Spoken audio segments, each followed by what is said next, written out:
Economía paralela del chavismo, de los apagones masivos a las granjas militares de Bitcoin y el mito de la recuperación. ¿Lo van a silenciar? Tarek El Aissami filtra dramática carta desde el Rodeo 1. Raúl Castro versus Nicolás Maduro.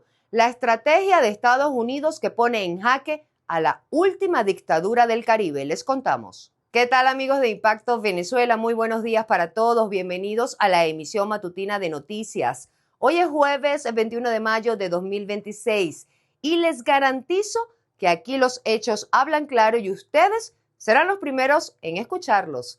Yo soy Mildred Manrique. ¿Listos para empezar el día? ¿Bien informados? Vamos entonces.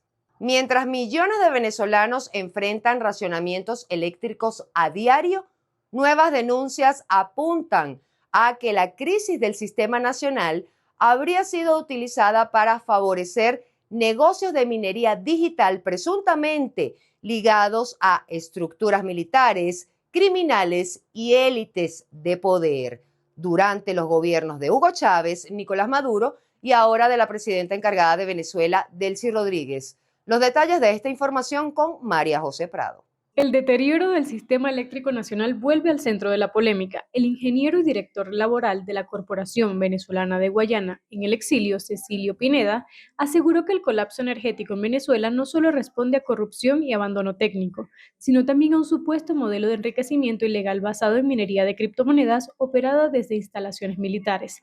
Según la denuncia, durante años habría funcionado galpones de minería digital dentro de espacios asociados a las regiones estratégicas de defensa integral y a las zonas operativas de defensa integral, utilizando energía subsidiada y fuera de los controles públicos, mientras el país sufría apagones y fallas constantes. Bueno, hoy es 18 de mayo del año 2026. Nos encontramos en la zona industrial de San Vicente, en el estado de Aragua, en la ciudad de Maracay, donde gracias a las labores de inteligencia que dirige la REDI y la SODI con todos los organismos de seguridad del Estado, bajo la operación Cazador, se ha detectado una granja de minería digital de criptoactivos ilegal, constituida por aproximadamente, de acuerdo al inventario que estamos haciendo, de 4.000 máquinas de minado. Las declaraciones coinciden con recientes operativos oficiales. Este fin de semana, autoridades venezolanas desmantelaron una granja ilegal con más de 4.000 máquinas de minería digital en el estado de Aragua. Según el Ministerio de Energía Eléctrica, la instalación consumía entre 8 y 10 megavatios, afectando directamente al sistema eléctrico nacional. Incluso el propio Ejecutivo reiteró este mes la prohibición absoluta de la minería ilegal en el país y advirtió sanciones contra quienes desarrollen estas actividades de manera ilegal. Cualquier infraestructura que exige altos niveles de consumo de energía, más allá de la demanda, sino alto de consumo de la energía, porque una cosa es el consumo y otra cosa es la demanda, ¿ok? Sí se ve afectado indiscutiblemente, afectando negativamente al sistema en primer lugar y en consecuencia a la población venezolana. Y lastimosamente es bien sabido por todo el pueblo y es vox populi en muchas ciudades que las granjas de minería para las criptomonedas han estado manejadas exclusivamente por personeros del gobierno que llamamos los enchufados en primer lugar, en segundo lugar personeros directos al gobierno. Pineda sostiene que el uso irregular de electricidad para minería cripto se habría convertido en una economía paralela protegida por sectores políticos, militares e incluso estructuras criminales dentro de centros penitenciarios. Además, denunció que la importación masiva de equipos especializados habría sido imposible sin autorización y respaldo de propias instituciones del Estado. En el caso de Aragua, era Vox Populi dos informaciones. Una, la que acaban supuestamente de descubrir en una zona industrial, otra que se atribuye en una barriada popular que está San Vicente de Maracay, que era o es el resguardo de los pillos de los maleantes del Tren de Aragua que manejaban en galpones en la zona industrial, que creo que está asociado con eso que ellos sacan, que acaban de descubrir, el Niño Guerrero y otros individuos del Tren de Aragua, que lo manejaban con el consentimiento, eran parcelas, eran franquicias, y eso era Vox Populi en el estado de Aragua por un lado, y de otra manera hay algo que no ha salido, pero que era Vox Populi en Maracay también, que es que en la sede de la Casa de la Moneda, ubicada en la avenida José Casanova Godoy, que es la sede correspondiente al Banco Central de Venezuela, habían instalado también minería que no eran del Banco Central, sino que se le atribuía a Tarek El Aissami en su condición de gobernador. Para el dirigente sindical, Venezuela pasó de tener uno de los sistemas eléctricos más sólidos de América Latina a vivir uno de los peores colapsos energéticos del continente. Asegura que la recuperación del sistema eléctrico nacional dependerá no solo de inversiones técnicas, sino también de auditorías independientes y del desmontaje de las redes de corrupción que, según denuncia, terminaron convirtiendo la electricidad del país en un negocio para grupos de poder.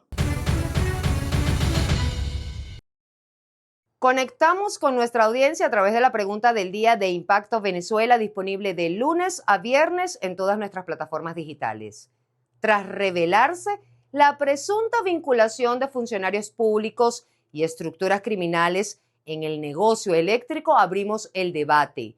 ¿Los operativos contra las minadoras ilegales son una solución real o un lavado de cara para encubrir la corrupción? Tu opinión cuenta, escribe tu respuesta en los comentarios, te leemos en la emisión estelar.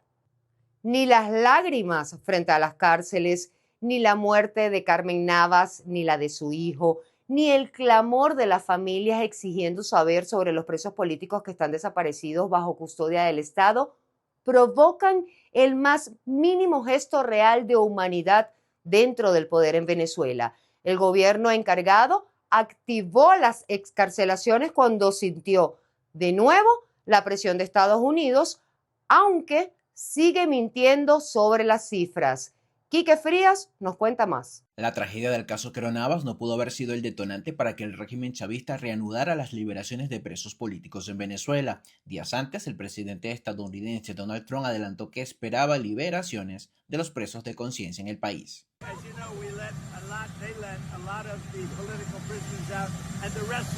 Más allá de las lágrimas de familiares frente a las cárceles, de los presos políticos en paradero desconocido y de los detenidos enfermos, la libertad sigue siendo administrada con sangre fría desde Miraflores. Se promete y se usa como herramienta de negociación y supervivencia frente a las presiones de la Casa Blanca. Pero hay que recordar algo, antes de que pasara esta situación con Carmen, el presidente Donald Trump habló de que todos iban a ser liberados. Ya las tuercas se apretaron lo suficiente y Alex Saab fue enviado a Estados Unidos. Esto es algo sin precedentes. Quiere decir que las tuercas de Estados Unidos las está apretando a un nivel máximo. Y las excarcelaciones que se están dando, para mí, son resultado precisamente de ese aprete de tuercas, de esa situación y de esa solicitud directa, porque que el presidente Trump haya dicho que todos iban a ser liberados de esa manera que lo hizo, pues obviamente eso es significativo y creo que esa es la razón. Organizaciones no gubernamentales advierten que las excarcelaciones anunciadas por Jorge Rodríguez siguen lejos de hacerse realidad. ¿Una nueva mentira para la Casa Blanca? Foro Penal confirmó 24 excarcelaciones tras el anuncio del presidente del Parlamento de que eran 300, mientras que Justicia, Encuentro y Perdón expuso que, si se quiere cumplir con la Constitución y la ley, todos los presos políticos deben ser liberados de forma plena e inmediata. Es que todos los presos políticos deben ser liberados de forma plena e inmediata. En la mayoría de los procesos pues se han violado todas las normas relativas al debido proceso, se les ha negado el derecho a la defensa en cuanto a no poder designar abogados de confianza. La urgencia es mayor porque hay presos políticos en riesgo de muerte. Familiares de presos políticos apostados a las afueras del centro de reclusión El Helicoide alertaron que han podido conocer que al menos 42 detenidos se encuentran en condiciones críticas de salud, algunos con cáncer avanzado sin tratamiento y otros con necesidad de varias intervenciones quirúrgicas. 42 presos políticos en condiciones críticas de salud, que si no son atendidos oportunamente pueden morir en prisión. Y en medio de la desesperación y al mismo tiempo empuje y reclamo porque se liberen los presos políticos, el recuerdo de la lucha de Carmen Navas es usado como símbolo para seguir adelante. Simplemente marcó un inicio, una nueva batalla, la gente la siente, los estudiantes hablan de ella como si fuera su abuela, o sea, esto es algo que marca la historia venezolana en cuanto a la lucha por la libertad de los presos políticos. En Venezuela, mientras la presión externa abre las celdas, las familias siguen esperando verdad y libertad, y más importante aún, un ansiado reencuentro con sus seres queridos. Reportó para ustedes Quique Frías, Impacto Venezuela. En Impacto en 60 segundos les contamos lo que está pasando, lo que está escalando y lo que no pueden ignorar. No se despeguen de nuestra pantalla. Lo van a silenciar. El Aizami filtra dramática carta desde el Rodeo 1. Tarek El Aissami rompió el silencio desde prisión, donde anuncia un ayuno voluntario y la suspensión de su tratamiento médico, tras denunciar torturas de la División de Contrainteligencia Militar y acusar al entorno del exfiscal Tarek William Saab de presuntamente operar una red de extorsión. El jerarca caído en desgracia exigió garantías para su integridad física, dejando una advertencia contundente ante el temor de un trágico desenlace. Niega tajantemente cualquier posibilidad de quitarse la vida. ¿Se acabó el espejismo? BCV confiesa el violento frenazo de la economía y un dólar sin control. El Banco Central de Venezuela sepultó este miércoles el mito de la recuperación al confirmar que la economía se estancó en un raquítico 2,51% debido al repunte de la inflación. Con la actividad petrolera en caída libre, la devaluación se aceleró y disparó el dólar oficial a 523,67 bolívares, el euro hasta 708,64 bolívares y el USDT entre 650 y 740 bolívares, asestando un golpe fulminante al bolsillo de los venezolanos. Hoy, a 4 meses de la extracción de Nicolás Maduro por parte de los Estados Unidos, el gobierno encargado de Delcy Rodríguez coordina operativos con Colombia contra el ELN y persigue al Tren de Aragua en 6 países. Presentan a Venezuela como un socio regional en materia de seguridad contra el crimen organizado, pero el problema es que lo hacen los mismos que le dieron rienda suelta a estas organizaciones criminales. Juan Gutiérrez Gamba con el informe. Desde el 3 de enero, Venezuela coordina con Colombia operaciones contra los grupos armados ilegales, coopera con Washington en seguridad y persigue al Tren de Aragua. Pero la acusación formal de Nueva York documentó que el régimen de Nicolás Maduro tramó alianzas durante más de 2 décadas con esas mismas estructuras para convertir al país caribeño en un corredor de narcotráfico. ¿Quién va a confiar en un país donde sus líderes o los que gobiernan tienen este tipo de contradicciones? No generan ningún tipo de confianza de ninguna manera. Y la otra realidad es la cantidad de mafias internas que tiene Venezuela, la cantidad de redes que están haciendo y operando en Venezuela, que hace que evidentemente el tema de seguridad sea una situación a revisar. El Tren de Aragua nació bajo protección institucional del chavismo y hoy opera como franquicias dispersas en 6 países. El ELN sigue usando a Venezuela como retaguardia estratégica. Ninguna operación puntual puede resolver en meses lo que se construyó en 2 décadas. Ese es el legado concreto que el gobierno de Delcy Rodríguez tiene que desmantelar para que su nuevo rol sea creíble. Hay además una variable que hace frágil el nuevo papel. La cooperación con Colombia se construyó con Petro.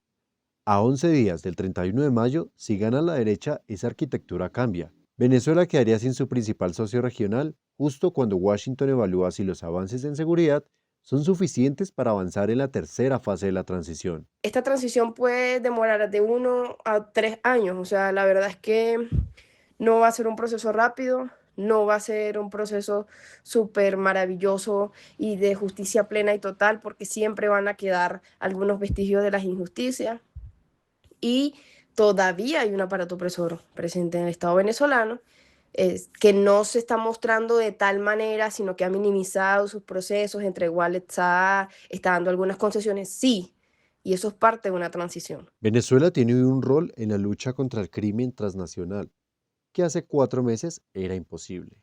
Coordina, coopera y persigue estructuras que antes protegía. El cambio es real, pero la escala de legado que tiene que desmantelar y los aparatos institucionales que lo sostuvieron marcan el límite de ese papel. La credibilidad todavía sigue en construcción.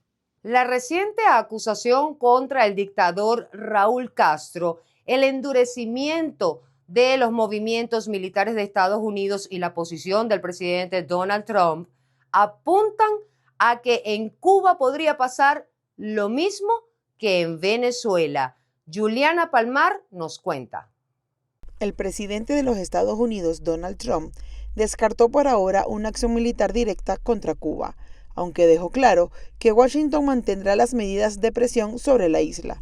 El mandatario aseguró que el bloqueo petrolero seguirá vigente y adelantó que en los próximos días anunciará nuevas decisiones sobre la política hacia La Habana. Sus declaraciones se producen en medio de un clima de creciente tensión diplomática. Bueno, vamos a ver, es una nación fallida, se está desmoronando, no tienen petróleo, es una nación fallida, pero estamos allí para ayudar a las familias, a las personas, y muchas de esas personas están relacionadas conmigo. He tenido muy buenas relaciones con cubanoamericanos, me apoyaron a un nivel del 94%, y sus familiares están allí. Entonces, con una base humanitaria tenemos que ayudar. Vamos a ver qué pasa, pero estamos librando Cuba. El secretario de Estado, Marco Rubio, endureció el discurso contra La Habana al ofrecer al pueblo cubano una nueva relación con Estados Unidos condicionada a cambios profundos dentro de la isla. Rubio insistió en que Cuba debe avanzar hacia elecciones libres, permitir la participación de distintos partidos políticos y aplicar reformas económicas si quiere abrir una nueva etapa con la administración estadounidense. Cuba está controlada por Gaesa, un estado dentro del estado que no rinde cuentas a nadie y acapara las ganancias de sus negocios para beneficios de una pequeña élite.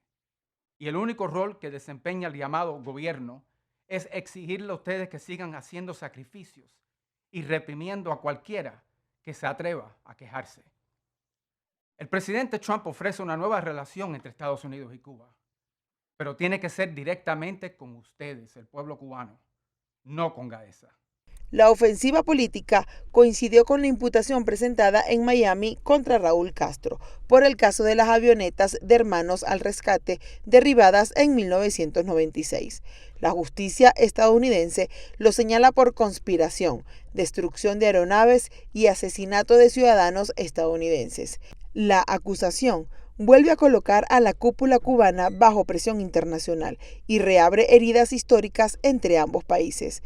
Pero, ¿está utilizando Estados Unidos la misma estrategia de presión que utilizó con Venezuela para la captura de Maduro? Consultamos con el analista. En mi opinión, yo no pienso que los Estados Unidos utilizará la misma estrategia que utilizó en Venezuela para extraer a Maduro. Yo pienso que teniendo este parámetro legal, los Estados Unidos pues tienen mucho más autoridad para decirle a él que se tiene que terminar el nivel de opresión del pueblo cubano. Entonces él tendrá que decidir qué es lo que él quiere hacer, pero la realidad es que un señor de 93 años, 94, no pienso que va a tener el mismo impacto que tuvo Maduro, que es un hombre mucho más joven. Las declaraciones de congresistas republicanos también elevaron la tensión entre Washington y La Habana. Figuras como Marco Rubio, Carlos Jiménez y María Elvira Salazar respaldaron públicamente la acusación contra Raúl Castro y advirtieron que Estados Unidos no debe descartar nuevas acciones contra funcionarios cubanos. Desde el Congreso, insistieron en que la administración Trump debe aumentar la presión política y económica sobre la isla, hasta provocar cambios dentro del poder cubano. Los Estados Unidos han tenido la interés, la fuerza para destruir y para eliminar para el bien de la humanidad. Por eso hoy es un día glorioso para los cubanos. Es un día glorioso porque la ayuda ha llegado y porque los Estados Unidos, después de 65 años, han decidido tomar la iniciativa de hacer lo correcto y liberar al pueblo cubano de los sátrapas, de los despreciables moralmente hablando de la familia Castro. Una familia que lo único que hizo fue utilizar la isla para su propio negocio. A esto se suma el anuncio del despliegue de unidades militares estadounidenses en el Caribe, una decisión que el Comando Militar presentó como parte de operaciones de seguridad regional. Aunque Washington evita hablar de una intervención, el movimiento aumenta las especulaciones sobre un posible endurecimiento de las acciones contra Cuba en medio de la peor crisis económica y social que atraviesa la isla en décadas. Para Impacto Venezuela, Juliana Palmar. Otra noticia en materia internacional destacada es que los presidentes de China y Rusia, Xi Jinping y Vladimir Putin, se reunieron este miércoles y ratificaron la solidez de sus relaciones bilaterales frente a las turbulencias del mundo. Esto ocurrió días después de que Pekín recibiera también al estadounidense Donald Trump. Veamos el siguiente reporte de AFP. Los presidentes de China y Rusia ratificaron el miércoles la solidez de sus relaciones bilaterales frente a las turbulencias del mundo. Xi Jinping y Vladimir Putin se reunieron menos de una semana después de que Pekín recibiera también al mandatario estadounidense Donald Trump. Ambos líderes, quienes se llaman comúnmente viejo amigo o querido amigo, ya se han encontrado casi 40 veces a lo largo de más de 13 años de ejercicio simultáneo del poder. Las relaciones ruso-chinas han alcanzado un nivel sin precedentes y continúan desarrollándose. Nuestras relaciones son autosuficientes y no dependen de la situación global actual, sirviendo de ejemplo de cómo los países y los pueblos deberían construir sus relaciones en la actualidad.